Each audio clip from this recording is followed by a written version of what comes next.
Okay, अब please जरा ध्यान से सुनिएगा। लास्ट क्लास में हमने जो बातें पढ़ी थी मैं आपको एक बार फिर से रिवाइंड कर दूं ताकि आपको याद रहे कि पढ़ा क्या था जी। बेटे जी, मैंने आपको ये बताया था कि ये देखिएगा, हमारे इंडिया का जो कॉन्स्टिट्यूशन है वो ह्यूमन राइट्स को लेके क्या फ्रेमवर्क बनाया हुआ है। तो इसके अंदर हमने किया था जी प्रीएम्बल। प्रीएम्बल हमारा पूरा कवर हो गया था। ये देखिए, ये मैंने आपको समझाया भी।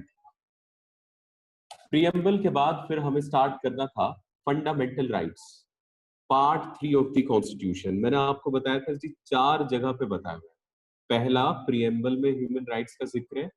उसके अलावा दूसरा जो है वो जिक्र है जी हमारे पार्ट 3 में, दैट इज फंडामेंटल राइट्स। फिर उसके बाद directive principle of state policies में और fundamental duties.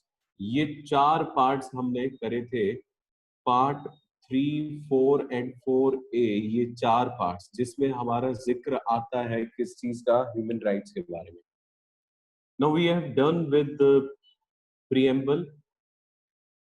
Now let's start with fundamental rights. Fundamental rights के बारे में भी आपको कुछ बातें मैंने आपको बताई थी कि जैसे 12 to 35 जो है आर्टिकल्स हमारे कॉन्स्टिट्यूशन में, वो फंडामेंटल राइट्स के ऊपर है। फिर मैंने आपको बताया कि बेटे जी, हम ये सारे के सारे फंडामेंटल राइट्स जो हैं ये एक एक करके हम कवर करने वाले हैं।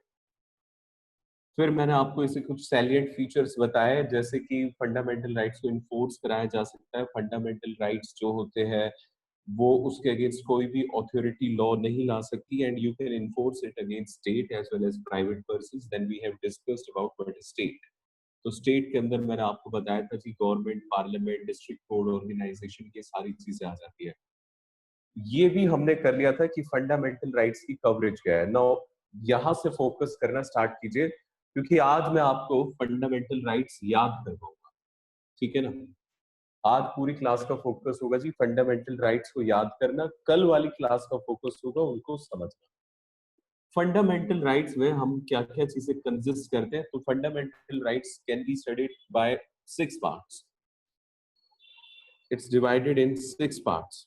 Now, what is the first part is fundamental rights. It actually begins from Article 12 and it ends at Article 35.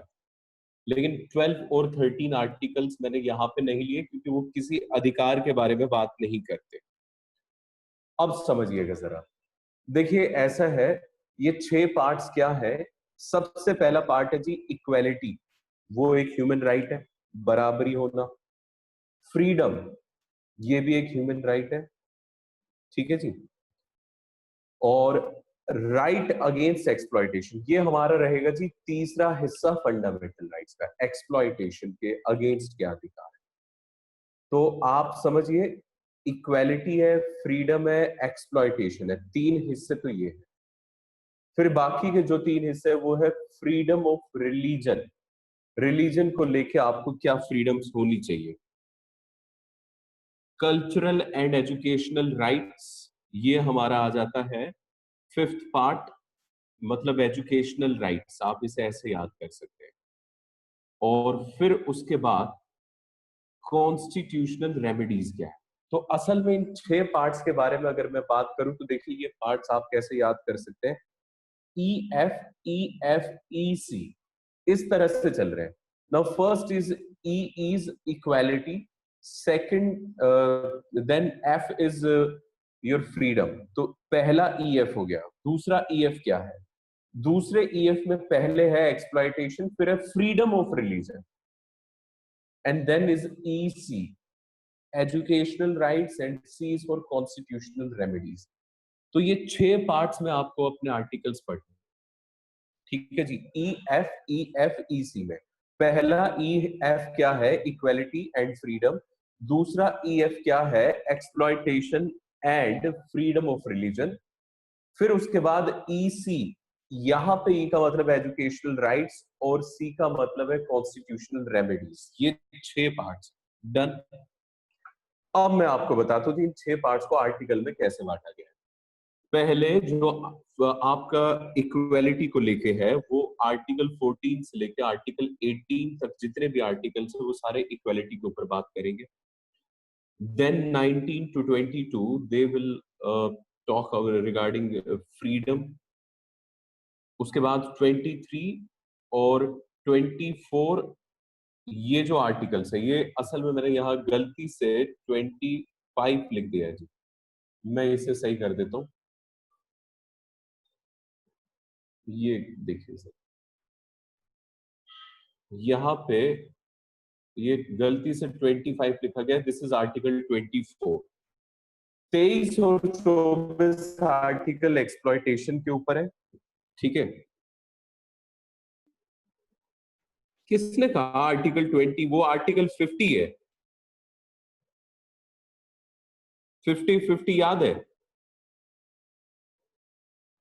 फिर आर्टिकल 25 से 28. ठीक है जी. डिवीजन ऑफ पावर के बारे में जो बात होती है वो आर्टिकल 50 में होती है.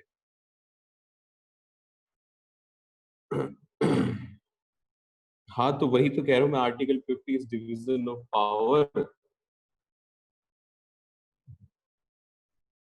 प्लीज प्लीज इसे छोड़ दीजिए इन मैसेजेस को. ठीक है. डबल जियोपैडी मैं समझ गया जी. ठीक है, वो डबल जियोपैडी के बारे में बात कर रहे थे.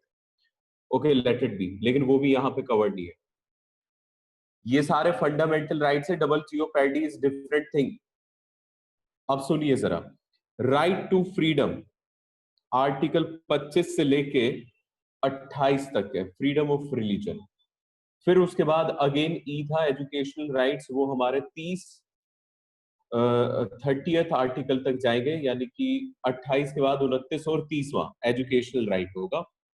आर्टिकल 32 से लेके 35 तक ये सारे कॉन्स्टिट्यूशनल रेमेडीज है. पहले तो देखिए ये याद कर लीजिए. मैं आपको एक बात बता दूं कि ये फंडामेंटल राइट्स की कवरेज आपको याद रहनी ही पड़ेगी. ठीक है जी. ये आपके फ्यूचर के लिए भी अच्छा है. फंडामेंटल राइट्स की कवरेज की अगर बात करें तो बेटे, फंडामेंटल राइट्स को हम 6 हिस्सों में कॉन्स्टिट्यूशन में पढ़ते हैं. सबसे पहला जो हिस्सा है आर्टिकल 31. इसमें मैंने मेंशन नहीं किया है. वो सेविंग ऑफ राइट्स है और वो सब पार्ट्स है ए बी सी डी ऐसे करके. आर्टिकल 31 एक्चुअली वो रिपील हो गया, अब एग्जिस्ट नहीं करता है.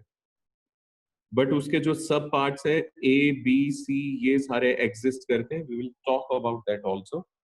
देखिए अब जरा बेटे याद कर लो. EC EC E F fundamental rights को याद करने के तरीके. पहले पार्ट में ई का मतलब क्या है? इक्वालिटी. एफ का मतलब क्या है? फ्रीडम. फिर उसके बाद ई, फिर उसके बाद एफ. अगले में ई का मतलब है एक्सप्लॉयटेशन और फिर है फ्रीडम ऑफ रिलीजन. फिर ई का मतलब है एजुकेशनल राइट और सी का मतलब है कॉन्स्टिट्यूशनल रेमेडीज. इस तरीके से तो ये 6 पार्ट्स आपको याद हो जाने चाहिए आर्टिकल्स के साथ. नाउ लेट्स मूव कि राइट टू इक्वालिटी वाला जो पार्ट है उसमें क्या क्या चीजें कवर होती है. देखो बेटे जी, याद करने में थोड़ा सा आपको दम तो लगाना पड़ेगा. आर्टिकल 33 मैंने कहा. आर्टिकल 35 तक कॉन्स्टिट्यूशनल रेमेडीज है. आर्टिकल 33 क्यों पूछने लग गए? 32 से लेकर 35 तक रेमेडीज के बारे में बात करते हैं. अब जरा देखिएगा राइट टू इक्वालिटी. बेटे देखो जरा, इसमें आर्टिकल नंबर लेके 14 से आर्टिकल नंबर 18 तक कवर होता है. ठीक है. कौन सी प्रीवियस थिंग? तुम यार क्या बातें करते रहते हो, मुझे समझ नहीं आता. कौन सा बेटे? कौन सा प्रीवियस वाला बताओ. क्या नाम है तनिष? ये वाला एग्जैक्टली आप बाद में रिकॉर्डिंग में देख सकते हो. Now please focus on right to equality. देखो, राइट टू इक्वालिटी के ये जितने भी आपके आर्टिकल से इसे याद करने की एक ट्रिक है। वो ट्रिक क्या है, आप जरा ध्यान से देखिएगा। वो ट्रिक यहाँ है, ये रही, equal law.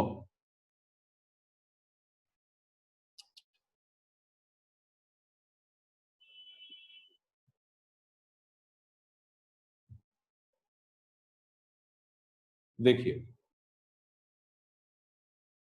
Equal law doubt पहला है। ये जो आप देख रहे हैं ना बोल्ड और कैपिटल लेटर्स में, ये हमारे याद करने की ट्रिक रहेगी।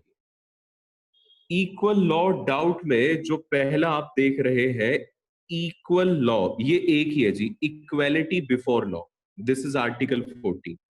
15 में डी है इक्वेलिटी ऑन डिस्क्रिमिनेशन, मतलब प्रोहिबिशन ऑफ डिस्क्रिमिनेशन। आप डिस्क्रिमिनेशन ना रखेंगे on the ground of sex, caste, race, religion etcetera. O, O का मतलब है equality of opportunity in the matters of employment. U, abolition of untouchability. And last is abolition of titles.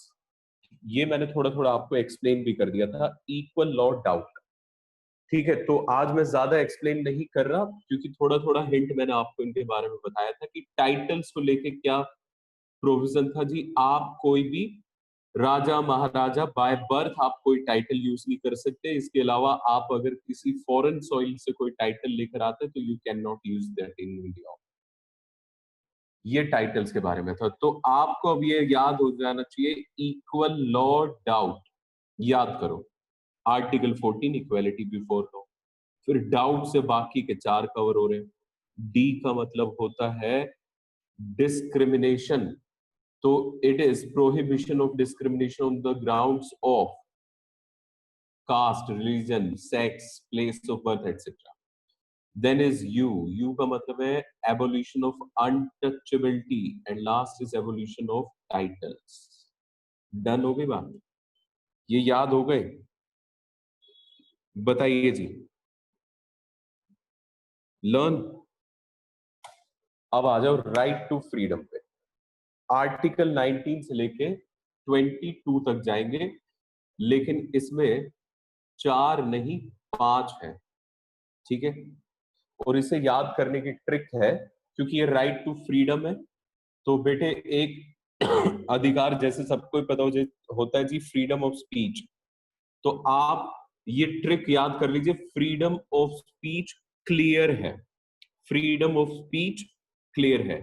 इसमें जो पहला ये फ्रीडम है, ये एफ, ये देखिए जरा, ये बोल्ड लेटर्स में है, फ्रीडम ऑफ स्पीच। ये मैं पूरा ही बोल्ड लेटर्स में कर देता हूं जी। ये असल में क्या है,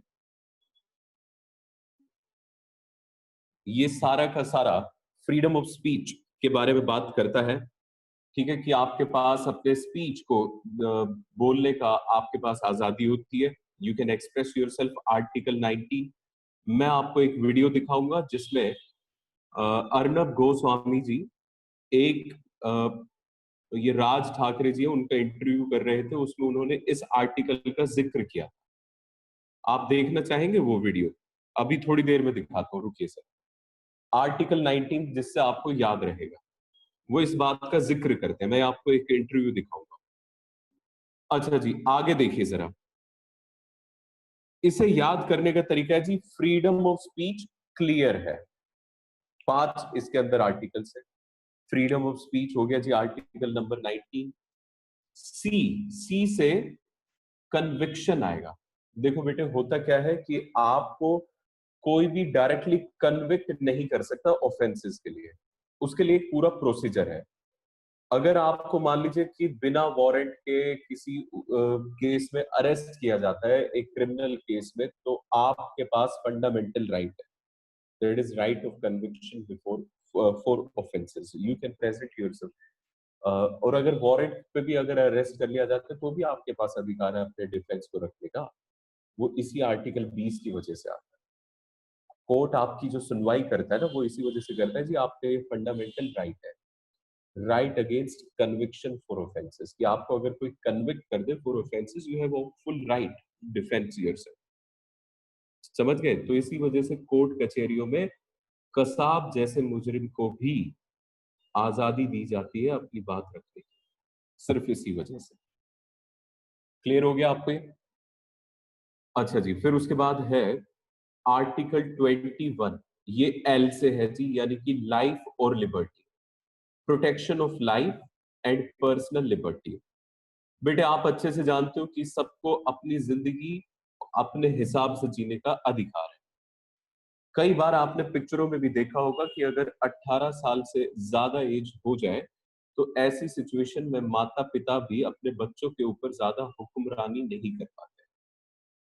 वो उन्हें किसी भी एक्टिविटी को करने से रोक नहीं सकते, क्योंकि वो अबव एज ऑफ 18 हो गए, वो बालिग हो गए, उनके पास ऑटोमेटिकली एक राइट आ गया, that is personal liberty. They can decide their life by their own. Before the age of 18 parents जो है वो उसके अंदर एक गाइडेंस का रोल प्ले करते हैं, और आप 18 साल से पहले तो कोई कोर्ट वगैरह देखता भी नहीं। तो ये है हमारा आर्टिकल 21। ठीक है जी।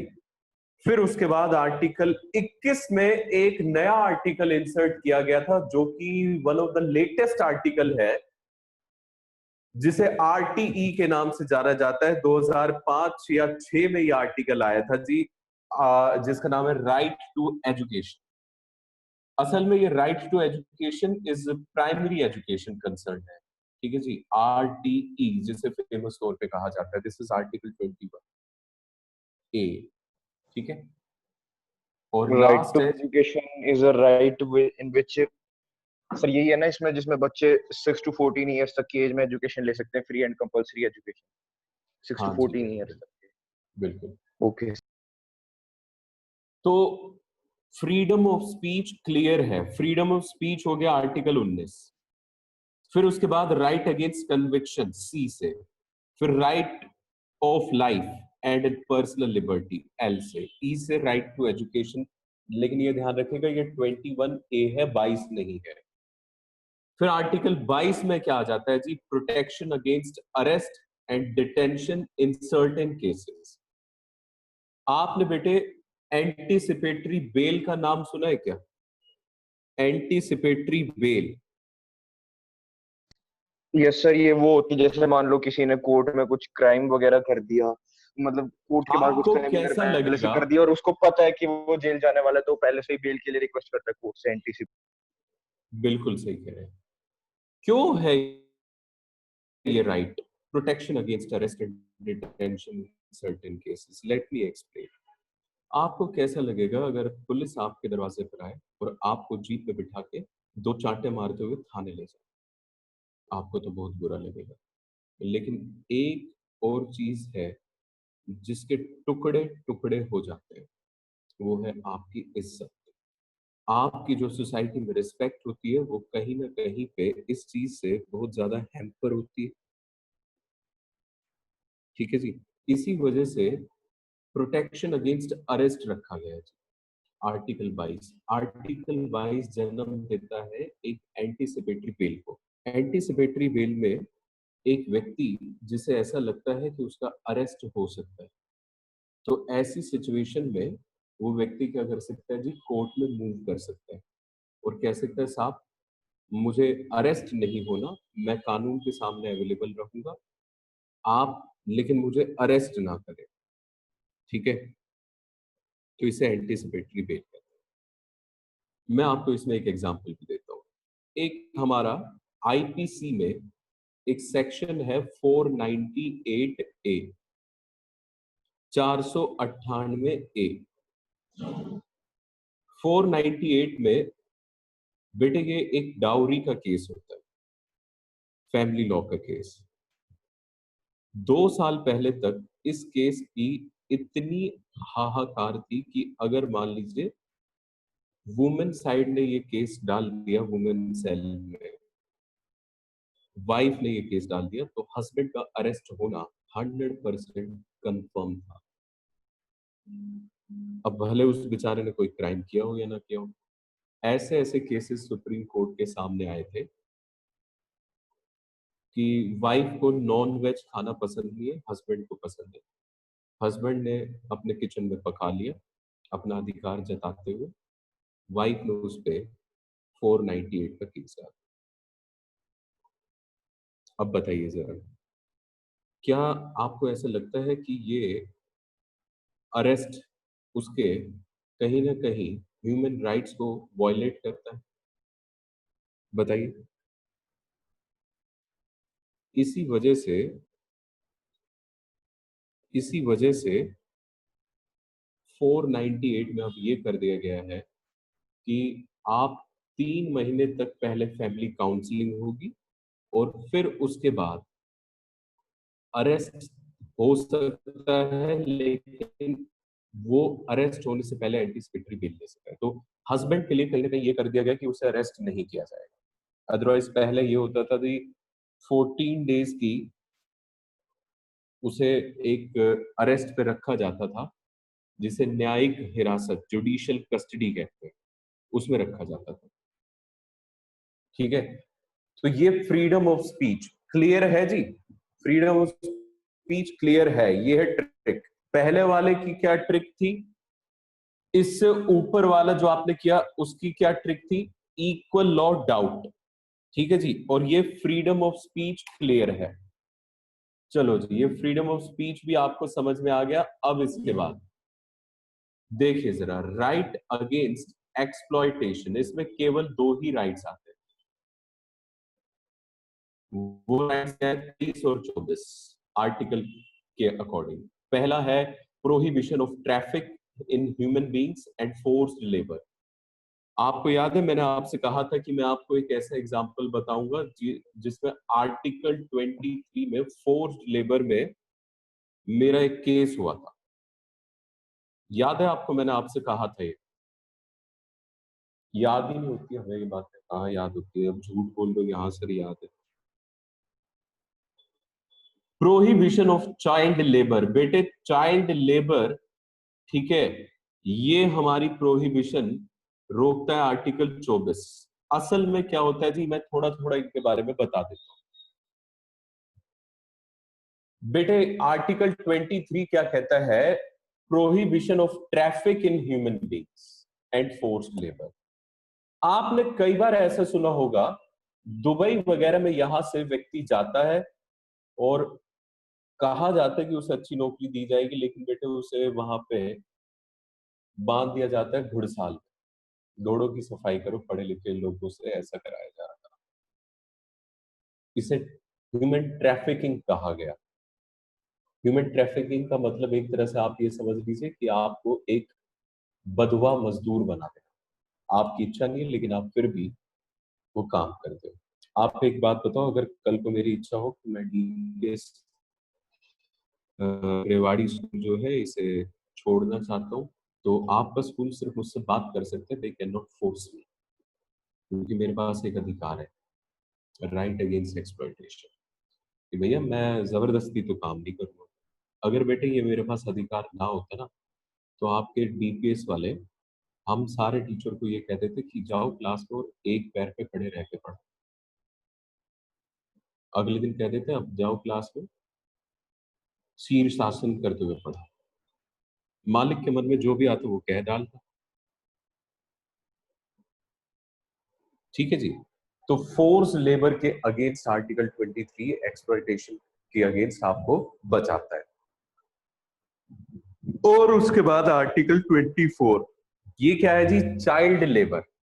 आप इसके बारे में ज्यादा जानते हैं तो इसमें मैं ज्यादा नहीं बताऊंगा। इसे याद करने की ट्रिक है, in traffic child is exploited.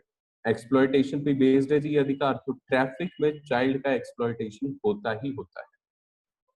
ये 24 तक आर्टिकल याद हो गए? हो गए या नहीं हुए? जल्दी से बोलो। सर हम कैसे याद करेंगे? अगर बेटे आपके दिमाग में इस तरह की बातें आ रही है तो मैं आपको एक बात बता दूं, याद करने पड़ेंगे, भले रो के भले हंस के। ये बेटे फंडामेंटल राइट्स हैं। अरे मेरे बच्चे, आप हो कानून के रखवाले, आपको कम से कम फंडामेंटल राइट तो पता हो। आगे कहीं पे जाओगे तो आपको झट से आपके मुंह से निकलना चाहिए, हाँ साहब ये फंडामेंटल राइट होता है। चलो अब आगे देखो जरा।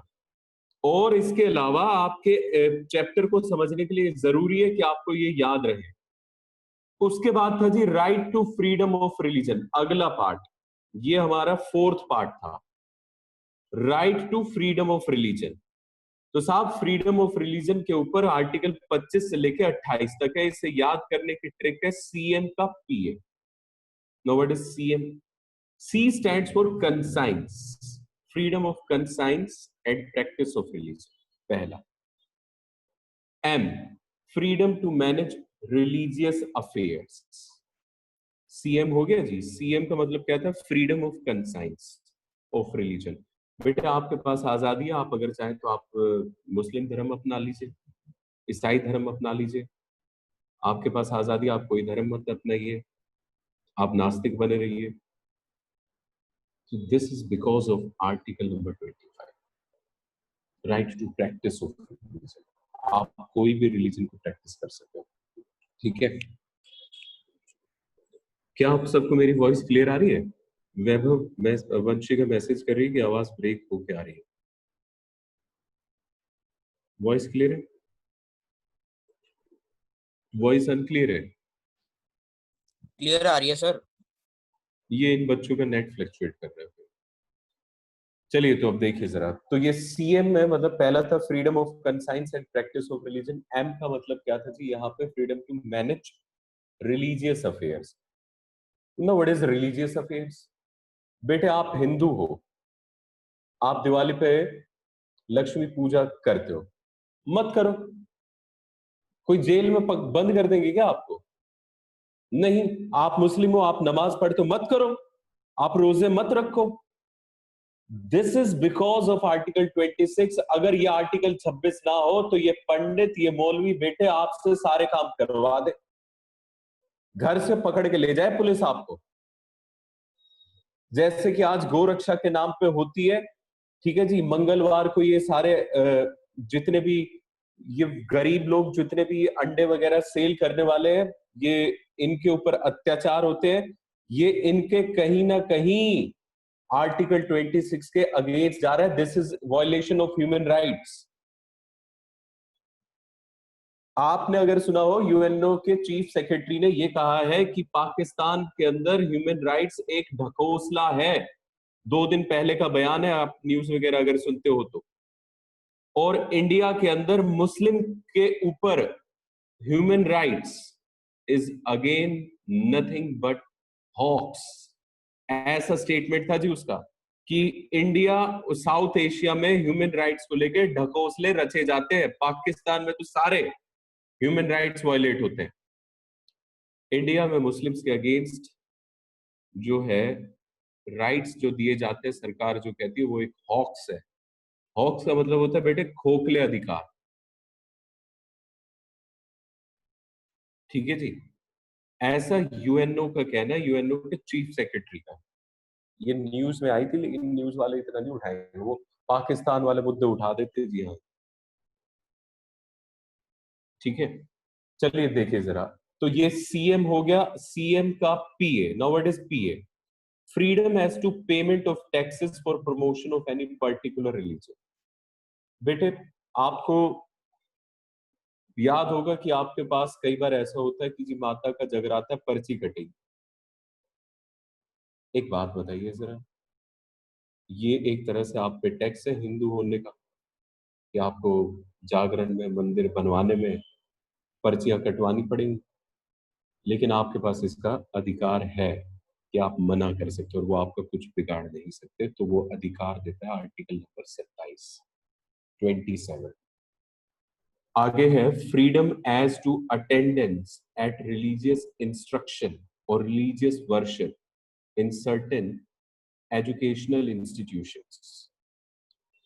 देखिए क्या है कि जैसे कई एजुकेशनल इंस्टीट्यूट्स हैं, जैसे ये जो धर्म बेस्ड काम करते हैं, मदरसे जैसे होते हैं, ये हो गया। और मथुरा साइड में अगर आप जाएंगे तो मथुरा साइड में कई आश्रम है जो इस तरह से काम करते हैं। आप एक बात समझ लीजिए कि आपके एजुकेशनल इंस्टीट्यूशंस में अगर आप एक सरदारों का स्कूल ज्वाइन करते हैं, गुरु तेग बहादुर स्कूल, गुरु हरकृष्ण पब्लिक स्कूल, तो वहां पे बेटे आपको सिखाई जाती है जी, प्रेयर जो होती है वो वाहे गुरु की होती है। अगर आप एक मुस्लिम मदरसा ज्वाइन करते हैं तो वहां पे अल्लाह की प्रेयर होती है। हिंदू को अगर ज्वाइन करते हैं, आप एक क्रिश्चियन को ज्वाइन करते हैं तो वहां अलग प्रेयर होती है। तो अब इस पे आपको अगर याद हो तो